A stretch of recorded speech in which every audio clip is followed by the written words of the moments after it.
मनोज जरांगे यांनी धनंजय मुंडेंची 22 प्रकरणं माझ्याकडे असून धनंजय मुंडे यांनी माझ्या नादी लागू नये व त्यांचा धन्या म्हणून उल्लेख केला। या बाबतीत आपलं काय म्हणणं आहे? धनंजय मुंडे हे कर्तृत्ववान नेतृत्व आहे। अशा नेत्याला जर एकेरी भाषेत कोणी बोलत असेल तर आम्ही सुद्धा इथून पुढे मन्या मानणार।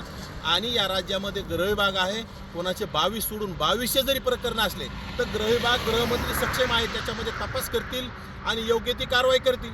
पण ह्या खरजुल्या कोणी अधिकार दिला, कुणाला धन्या मानायचा, कुणाला काही मानायचा, म्हणजे ओबीसी नेत्याला सातत्याने ओबीसी नेत्यांची विशेषतः धनंजय मुंडेची विष्ठा खाल्ल्याशिवाय ह्या मन्याला करमत नाही।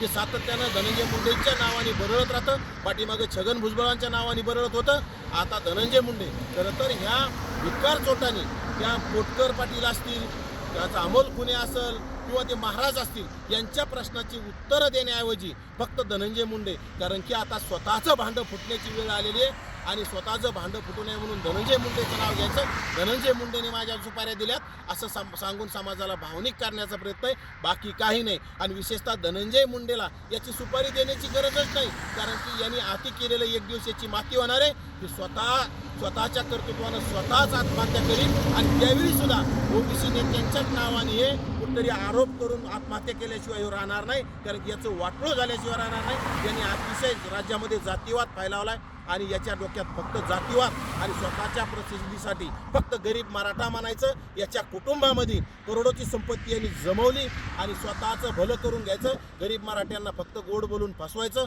भावनिक करून फसवायचं। स्वतःच्या लेकराला 5000चा मोबाईलची अवकात नसताना आज आयफोनसारखे याच्या कुटुंबामध्ये मोबाईल आहेत। या भिकार चोटाकडे खरं तर मराठ्यांनी सुद्धा आता लक्ष दिलं नाही पाहिजे आणि खरं तर याचीच चौकशी करून याला जेलमध्ये टाकण्याची वेळ आली। त्यामुळे धनंजय मुंडेवर आरोप केले जरी असतील तर गृहविभाग त्याची तपासणी करेल, परंतु माझ्या राज्याच्या गृहमंत्र्याला कळकळीची विनंती, त्या भिकार चोट मान्याची सगळे प्रकरण आता वर काढून याला जेलमध्ये टाकण्याची वेळ आली आणि याला तात्काळ जेलमध्ये टाकण्याचं काम राज्याच्या गृहविभागाने करावं।